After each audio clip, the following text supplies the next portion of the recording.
the derivative sellout, the deed done in the dead of night.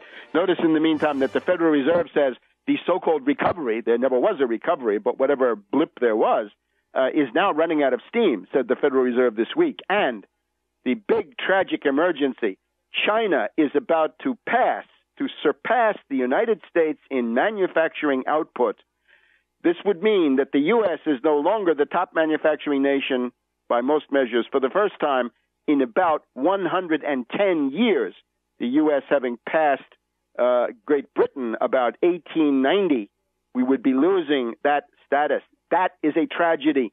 There's where you need a national state of emergency and a national mobilization to do something about that.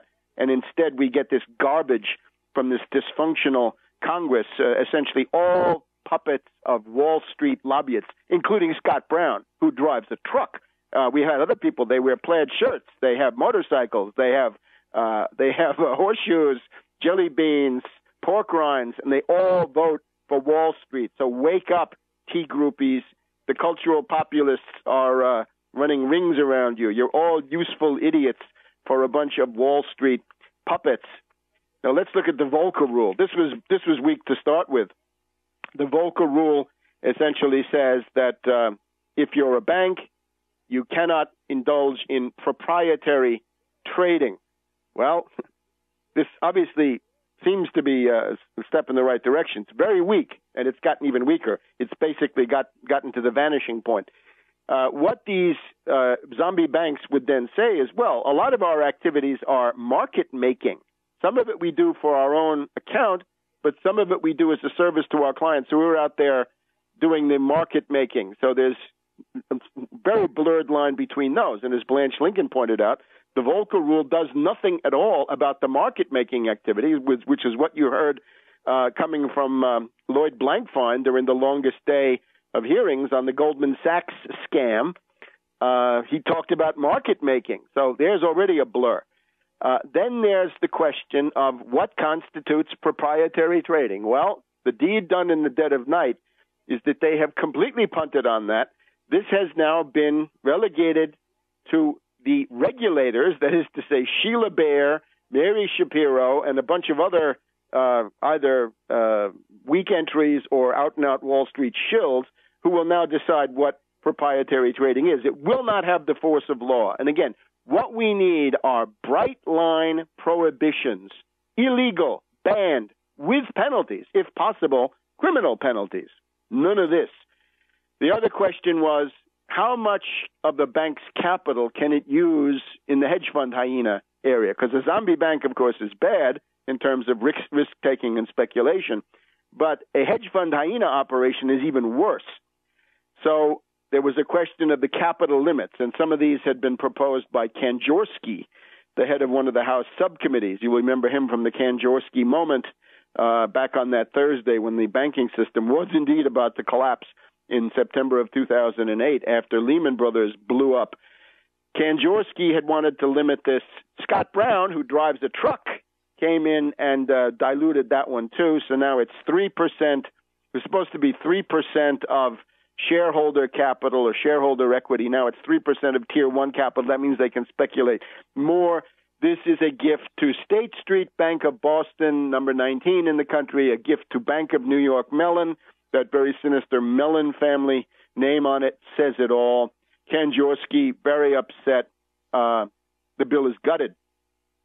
Then, of course, there's a bunch of bureaucracy. It's going to be feckless. It's going to be captured. It's captured already. Some of it is located in the Federal Reserve. Therefore, it's already owned by Wall Street, lock, stock, and barrel. We're told that there's a stability, a systemic risk council. Yeah, the Systemic Risk Council and the Consumer Financial Protection Agency has a seat on the board of the Systemic Risk Council. This is all nonsense. This is what adds expensive bureaucracy, labyrinthine Byzantine regulations that don't amount to anything. We need simple bans. Credit default swaps are illegal. No more. Collateralized debt obligations, outlawed. We have nothing like this. So this is a complete fraud. Now, if you watch this, the Republicans are exercising a new dimension of Orwellian doublethink. We have them coming out saying derivatives are important tools. They allow companies to manage their risk. The Republican charade is to pretend that derivatives are used by manufacturing companies that are the end users, the end consumers of raw materials, be they metals, lumber, pork bellies, whatever it is. They pretend that you're dealing with an industrial economy in which the company that's buying a raw material and then making it into a finished commodity has a certain fluctuation risk during the time of manufacturing. Now, that's what hedging has usually been described as historically. So they pretend that these are end users who are using derivatives to hedge. That's not what they are. 1.5 quadrillion of derivatives in the world, 1 quadrillion of those derivatives in the United States. It's not that these are hedgers and end users. These are speculators. They're hedging nothing. They're not hedge funds. They're speculation funds. So the Republicans have a whole charade about that. They say, oh, derivatives have been unfairly demonized. And then we get the real doublethink. We get Saxby-Chambliss and these other clowns coming up and saying, well, nobody could claim that derivatives played a key role in the crash of September, October 2008. Wait a minute. A little matter of AIG to start with. Credit default swaps from the hedge fund in London, $182 billion to be paid by the U.S. taxpayer. Most of that money you will never get back, whatever Tiny Tim says and whatever Elizabeth Warren says about it. At the time, she's also toothless and feckless when it comes to this stuff, right? She's looking for the middle road, sort of the petty bourgeois good government approach to derivatives. There is none. You got to ban them. You got to ban as many as you can. Ban credit default swaps, ban super CDOs, CDO squares, synthetic CDOs, and so forth. We've also got the Republicans essentially claiming that these are useful tools, that they help the economy to manage risk. Dodd stressed that there are $600 trillion in the over-the-counter derivatives market. Still, $600 trillion. Now, most of that it's not all credit default swaps. A lot of it is CDOs. A lot of it other kinds of designer derivatives.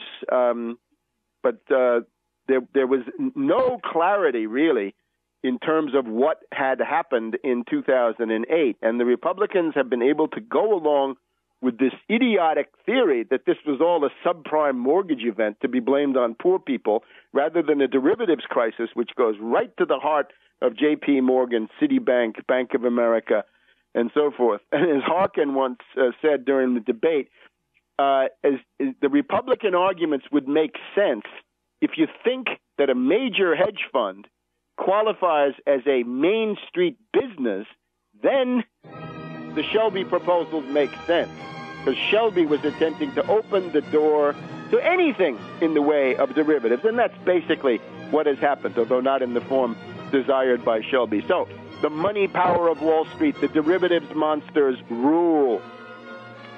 Back in a minute.